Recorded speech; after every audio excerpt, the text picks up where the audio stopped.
Hello, Angela Coté here, and I am excited to bring you Taylor Russell, franchisee of WSI based in Toronto. Taylor, how are you doing? I'm great. Thank you. How are you? I am awesome, and I'm really excited to get rolling. I'm just going to give text here. My background comes from my upbringing with the family business, M&M Food Market. My dad is the founder, and over the years, we grew to almost 500 locations. So just when we're talking today, that just gives a little bit of context. But what I think is going to be really fun for us today is that I come from a background with M&M, which is a brick and mortar franchise where you've got a lease. It's, a decent investment, we'll just say. And today I'm excited to learn more about what it's like to be a franchisee of a service business that's lower overhead, lower investment, and you can virtually work from anywhere. So we'll get into that in just a sec. Just quick shout out to the CFA. Super excited to be here to guest host this interview, and always appreciate what the CFA does for us, the franchise community, in terms of education, advocating for the business model, and bringing us together. And of course, this podcast. So, Taylor, are you ready to get rolling? I am. Okay, awesome. Well, let's start with helping us understand what is WSI. Mm-hmm. So WSI is it's an international digital marketing agency. It's actually a network of agencies, and it's based here in Toronto.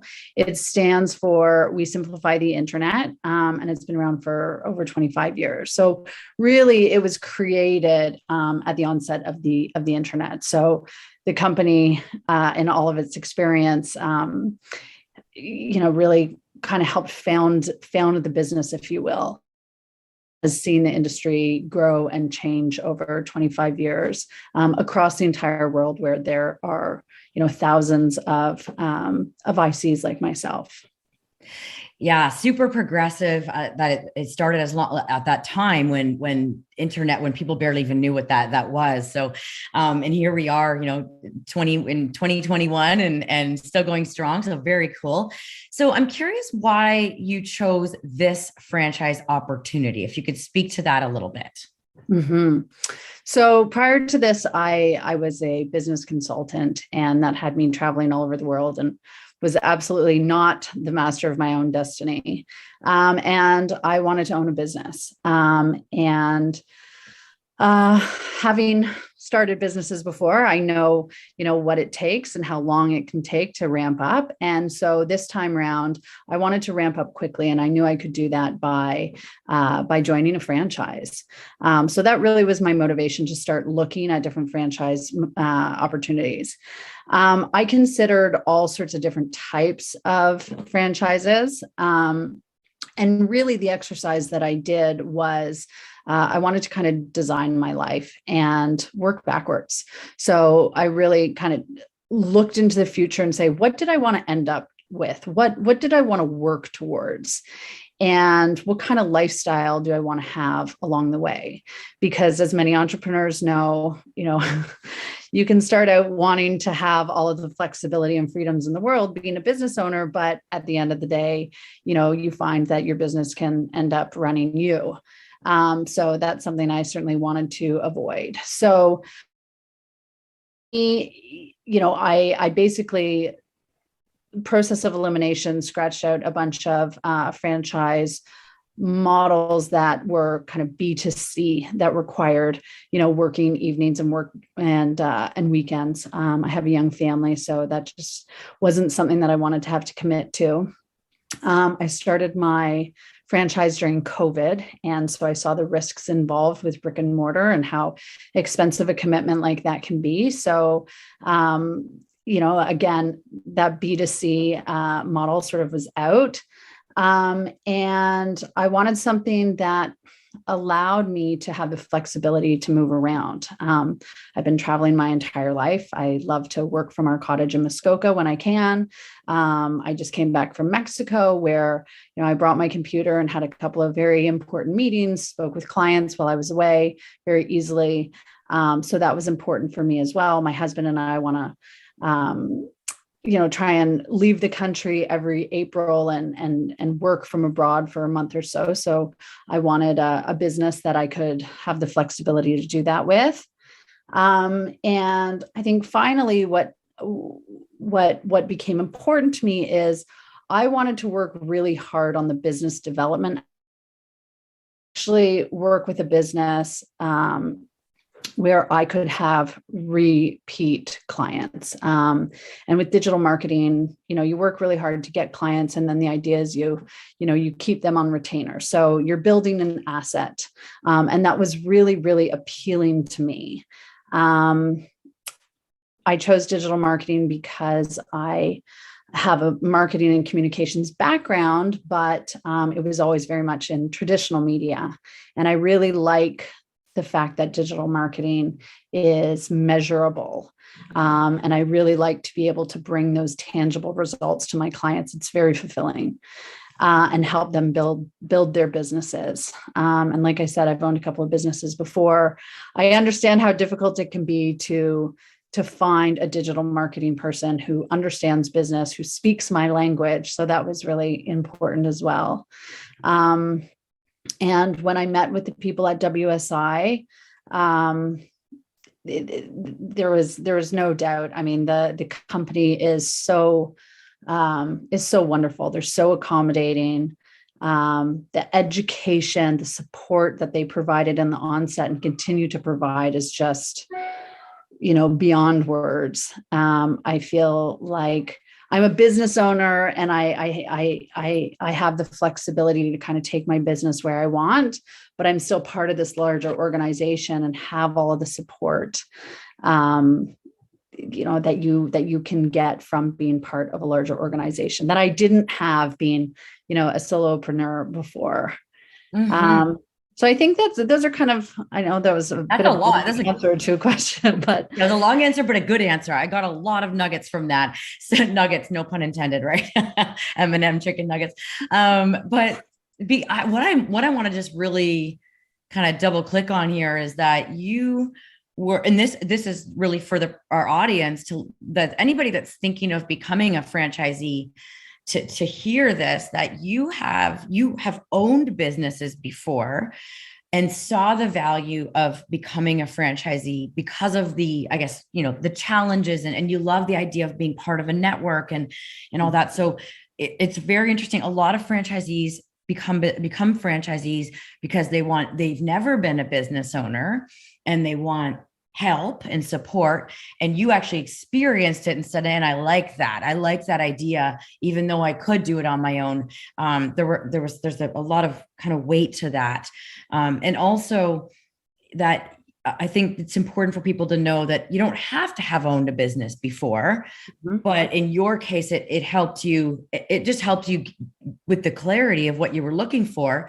But people listening can tap into that and hear like what you just said. Like I'd say rewind this if anybody's listening and listen for the points that you use to assess, things like I knew I wanted to not work at night. I wanted to work hours. I wanted to be able to travel. Like those are some really key points. So I just wanted to really emphasize because there was a lot of good stuff in that. Also the culture. So the question of like, what advice would you give to prospective franchisees about how to choose a franchise? So some of that came out already, but let's talk a little bit more about the people and the education. Like, was it in talking to the franchisor, or how did you know that you were going to get that support and education? Mm-hmm. Yeah, doing your due diligence is really important because when you're signing up with a franchisor, I mean, it's a marriage. They can help nurture your business, but they can also be a huge detractor if you choose the wrong one. Having been an entrepreneur before, knowing all the benefits, but also the challenges, I was more aware of what the challenges were that I experienced and, could look for how I could fill those gaps, if you will, with a franchisor. So, being a business owner can be very, very lonely. So, So when I learned through WSI that they provide all of the guidance and the direction. I mean, I'm coming into an industry, digital marketing, which is something that I have zero experience with, except for having been on the business owner standpoint and trying marketing agency to help promote an e-commerce store and a product that we were selling online. That was really my only experience with digital marketing. So I had to learn this industry from the onset. And you can, it's changing every day, right? It can be overwhelming. So it was not only the education and the guidance, but it was their, I would say their guidance on what to prioritize, what you really need to focus on first, as well as providing the resources, and then the ongoing mentorship. So that's a big one. What was also really important to me was the culture and the collaboration, not just from the franchisor, but from other franchisees. And what happens, from what I understand, is, it can be very, very competitive. And WSI is not like that. We collaborate a lot. There is, a number of the people who I started with who were kind of part of my graduating class, if you will, a year ago, and we all continue to be good friends and advocates for one another and help support one another. If I have a client that has a particular need in an area that I don't have experience in, I can reach out to my network and get support. For instance, last week I had a conversation with a prospect in Saudi Arabia. Well, I don't have boots on the ground in Saudi Arabia, but WSI does. So I was able to, say that we have people there if we need to use them. And then the particular industry that this prospect was in, again, an industry that I don't have a lot of experience in. So I was able to leverage and reach out to another franchisee in the UK. And together we were going to partner. We're still talking about partnering to work and provide services for this client. So this is not, from what I understand, normal within the franchisee industry. It was something very special about WSI that was important to me. It's certainly not important to everybody, but it's important to me because I had virtually no experience in digital marketing coming into this. The other thing I found that's really important and ended up being a fit for me at WSI is some of the franchises are very, very strict, as you know. And especially I think in kind of fast food, it's very much, you have to buy these cups from here. You need to do it this way. All the standard operating procedures, all of the operations, everything is very, very standardized, and there's very little room for flexibility. And WSI really kind of empowers you to run your agency how it suits you. So you can focus on a particular industry, you can focus on a particular geography, you can focus on a particular service.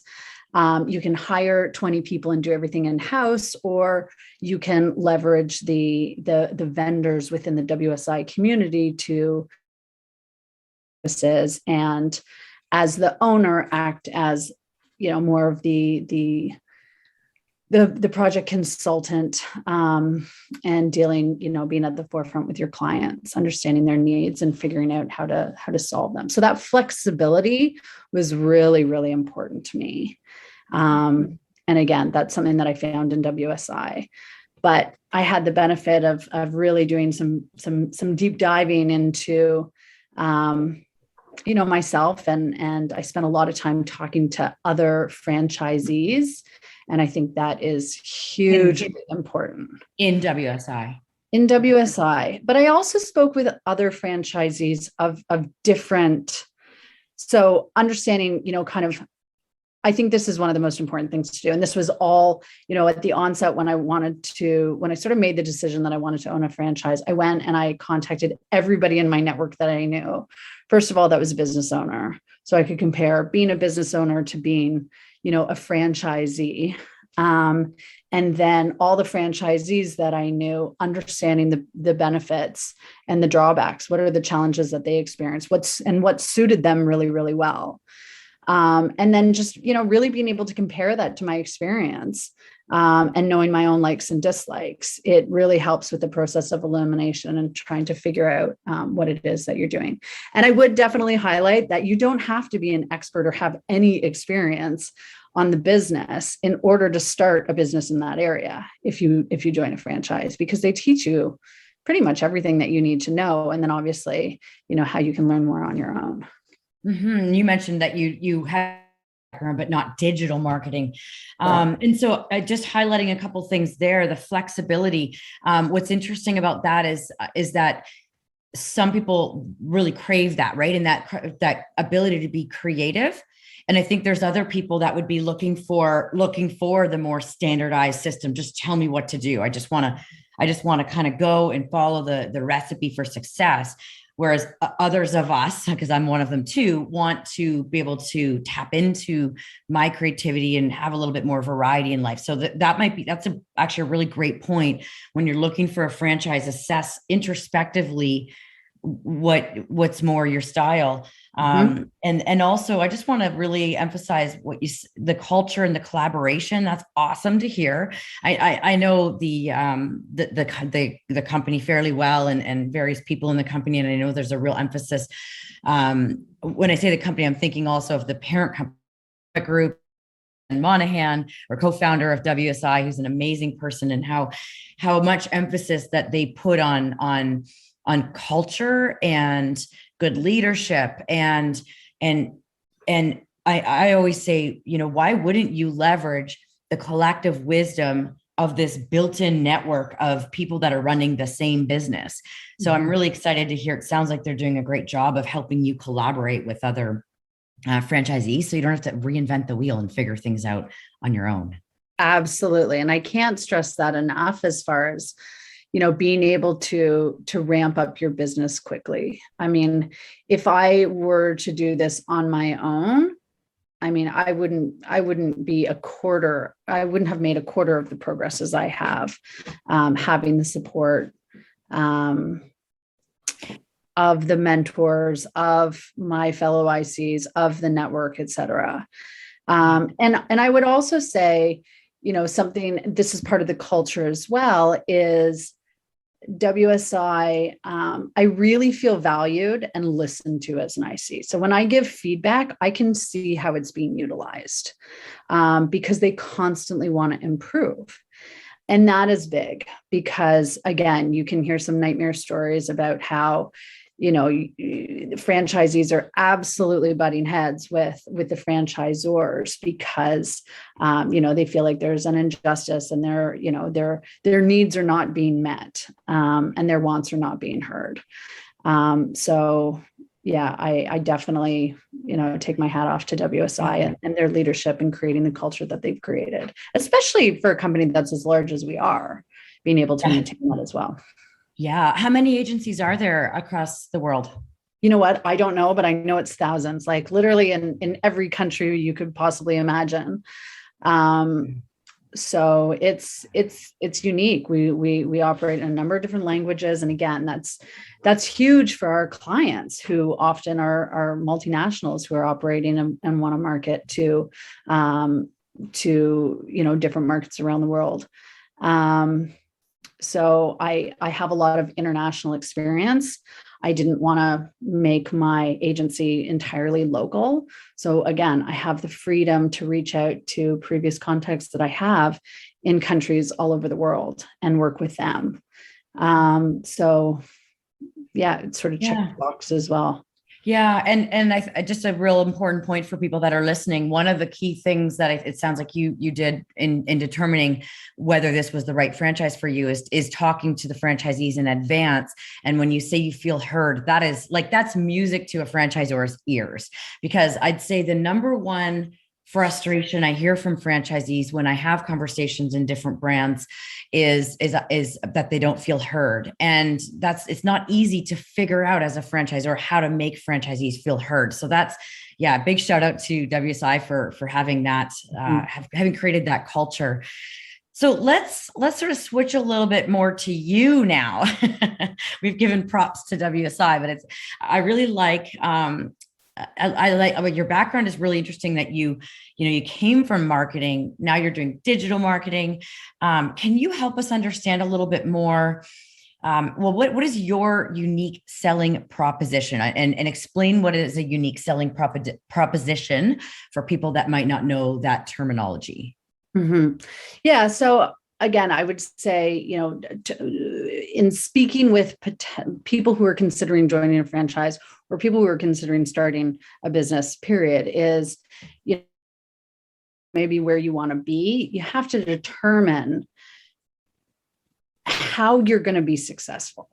And what I mean by that is, how are you going to differentiate yourself in the market? Because there's a lot of competition out there. Unless you're literally like recreating the wheel, you need to be able to articulate why somebody should choose you. Obviously this is going to be less important for, a fast food owner down the street. And maybe it is, maybe it's all about location. That's a huge value for people. But in the service industry, in B2B, where people are buying your services, your credibility, your knowledge, as opposed to just, a product or service.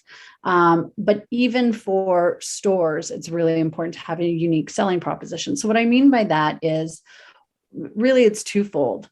What value do you bring to your clients? So not what product or service, but what is the value that you bring? What problem do you solve for your clients, right? And it's really important for you to know that, but also for you to be able to articulate that. And then the second thing is how are you different? Why are you different? And why is this important for the client? So I think creating that unique selling proposition that really is like a sentence or two is really, really important for you to be able to determine before you even start your business. Because that is, hanging on to that is going to be what makes you successful and what helps you determine how you position yourself, who you go after, how you speak to them, how you market yourself, where you spend your money, all of that sort of stuff. So for me, I would say the value that I bring is I have marketing and communications experience on more of the traditional sense. And I understand the importance of bringing hard numbers, black and white results to my clients who are business owners, who are results oriented, as opposed to just, building awareness and that sort of thing. Being able to say that I delivered them X number of results or X number of leads every month is really, really important. So I understand that from a marketing and investment point of view, and how to work with them in terms of how to communicate to their clients.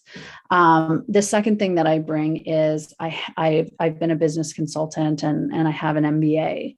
So I really understand business. And I think a lot of digital marketers have tech backgrounds and they don't know how to speak with business owners. So, the communication doesn't happen and they're speaking in their own terms as opposed to the terms that are important for business owners.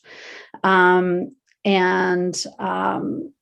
the third one is, again, I've been an entrepreneur, so I understand, cash flow and how budgets are tight. And I know how to work with business owners to make, them feel important. I know how to deliver proper service, the kind of service that I was always looking for when I was looking for a digital marketing person. So I would say that's the value that my experience comes from. And my unique selling proposition is being able to really, position myself as a consultant who understands all of these different areas. So I can bridge that communication gap that often exists between a technical digital marketer who is responsible and really, really good at getting results, and a business person who, needs to understand and recognize what their goals are, and not just hire somebody to do ads or to do SEO or to do marketing because they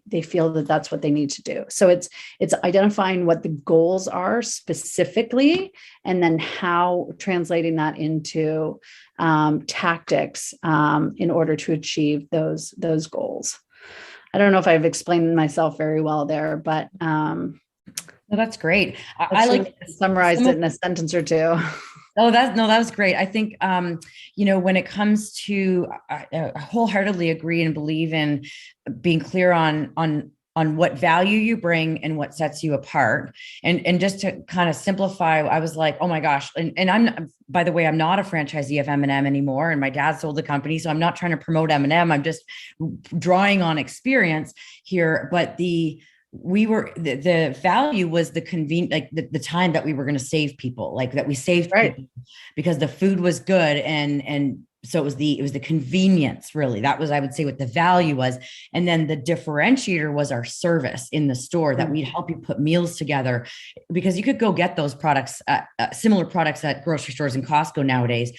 But we're going to put meals together. So I'm hearing kind of some similarities there, even though, again, brick and mortar versus, a service business, but that, and you in particular, being able to bridge that gap between the digital marketing people that speak that language and the business owners that speak this language, and you're able to bring that together. So as a consultant, I love the way you put that.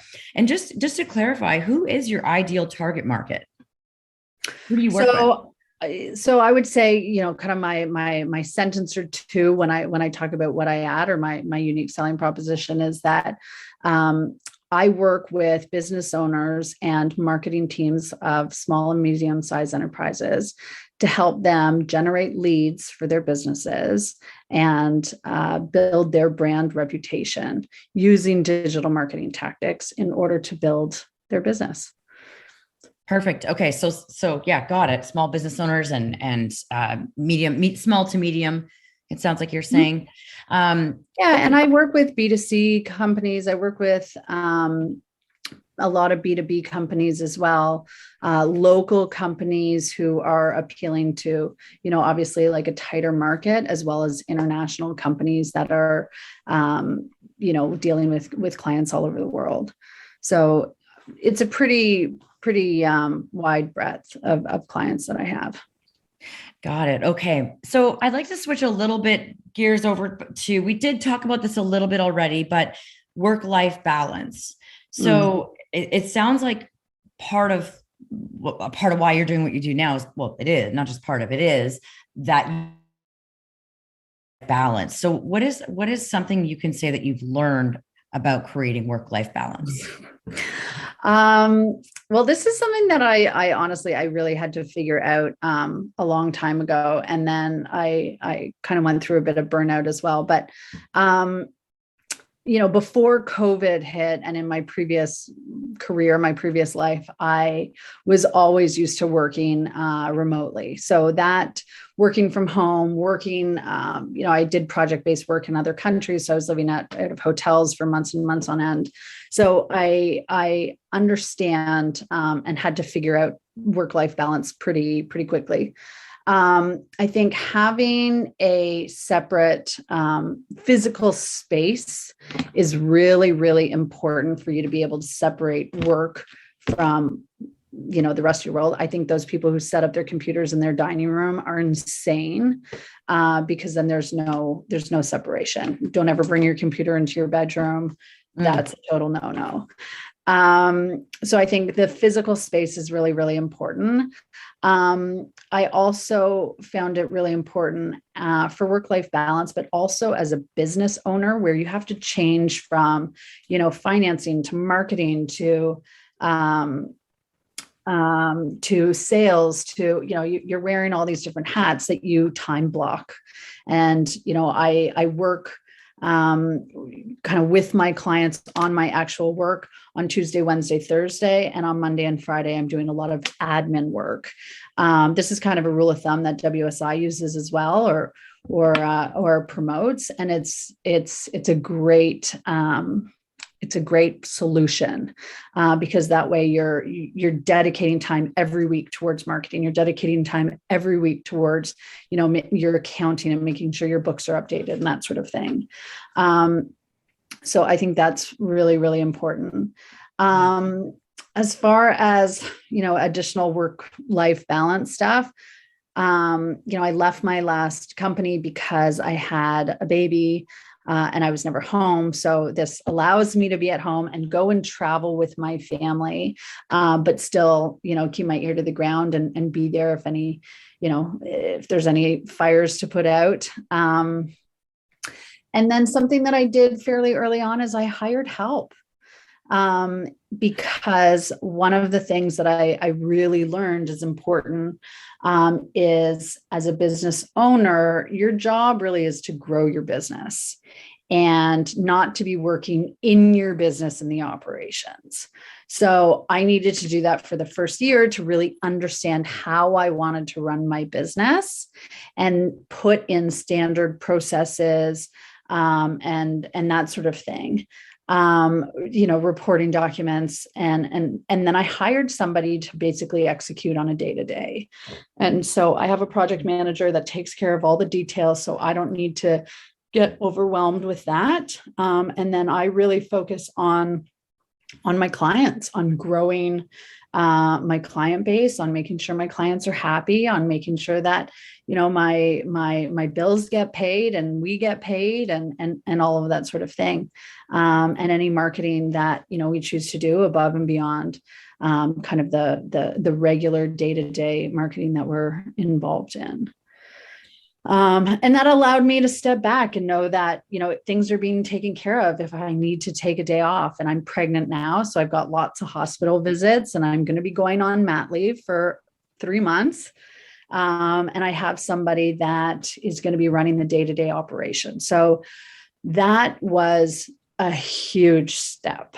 And it's important to delegate and to let go, because, you can't do it all, and really you shouldn't be.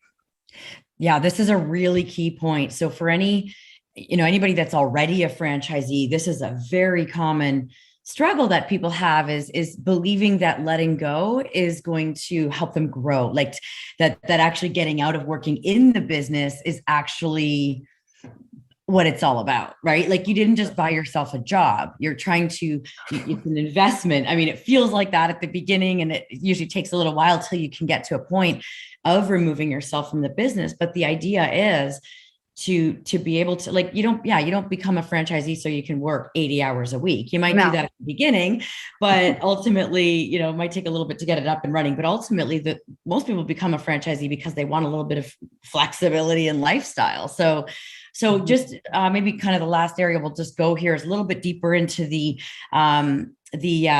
with the hiring of somebody. How did so you said it was a big step for you. So was it that you were afraid to let go, or was it finding somebody? What was the hardest thing about that?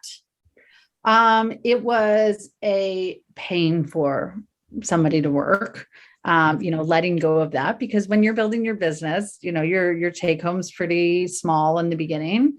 And then taking the time, because you are busy as ever, trying to find somebody and trying to find the right person. Because, you're putting a lot of faith in them, and there's a lot of training that happens as well. And again, it's a bit like a marriage.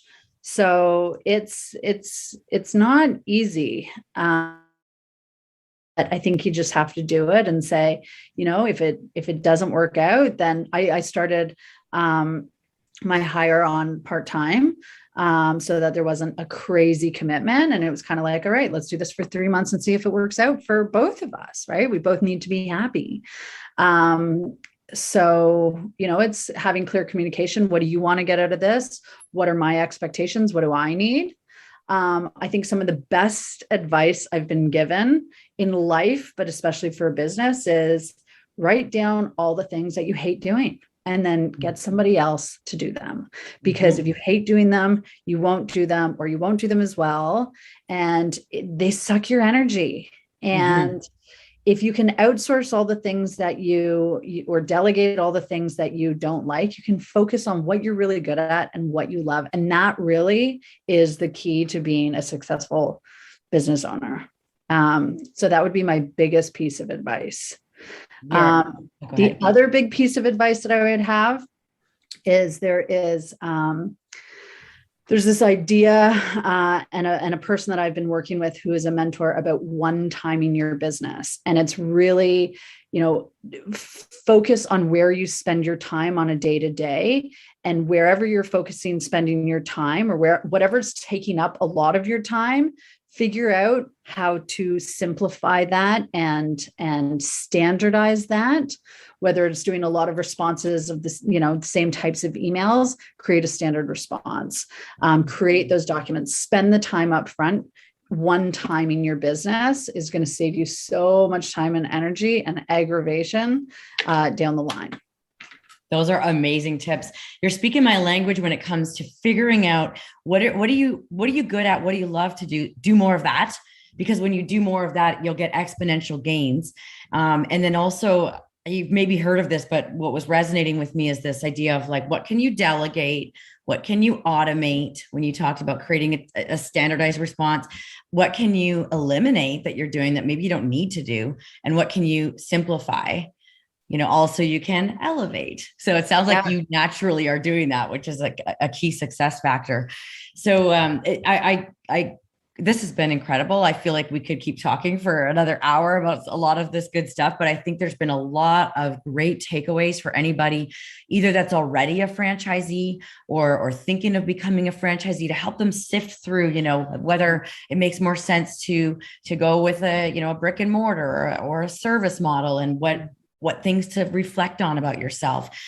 So thank you very much, Taylor. I don't know if you have any last thoughts you want to, is there any last thoughts you want to add in here before we go? No, I'm just thinking a couple of resources that I did use. I don't know how many people really know of the idea of like design thinking, but there's a book out there called Designing Your Life. It's about designing your life. I think it's called the Red Umbrella or Red Elephant, not Red Elephant, Red Parachute. That's what it is. Great book about figuring out kind of where you should be, how to identify what you're passionate about and how to turn that into a job. That was really helpful for me. Mindset Mentor is a podcast that I found very, very valuable. And then really just tapping into your market and LinkedIn and reaching out to people and just gathering from their experience. The more people you can talk to, the more perspectives you can gain, the better, educated you'll be and better position you'll be in to make some decisions. I can just feel this like feeling of achievement from you. And it's humble, but you've done so many good things, like looking to your network, leveraging the support that you get, and listening to a podcast about mindset, like Mindset Mentors. I'm all about, managing our mindset and figuring out what you're good at. These are such great tips. I can't thank you enough. Well, the one final thing that I would say is, when I was thinking about joining WSI, I really socialized it with a lot of people within my network. And it was amazing to hear the feedback. People are saying, I can totally see you doing that. You'd be great at that. And that's so important, because the way that you project yourself is going to be, essentially like a lot of my friends, my network are also my sales team, right? I get a lot of referrals through my network. So being able to kind of get the buy-in and the confirmation that people see me suited for this was hugely valuable as well. So I'd say don't keep it to yourself, socialize it, get people's feedback about whether they think you'd be a good fit. That is another super golden nugget. Everything you're saying is just resonating. I did that when I was starting the business I currently have as an advisor to franchisors. When I started thinking of this, and I was like, what do you think of this? And people tell you, oh my gosh, that's exactly, like, I can totally see you doing that. And it gives you that confidence too. So yeah. Yeah, that's fantastic. And Taylor, like when you find the right one, your heart gets, gets going and you feel a match. It's kind of like meeting your mate. Yeah, and I feel like you need to start a podcast someday about like how to just be awesome at life. so Well, so I'm pretty thank happy. I will say that. That's awesome. And so exciting that you've got a baby on the way and a family and a cottage in Muskoka and that you're traveling.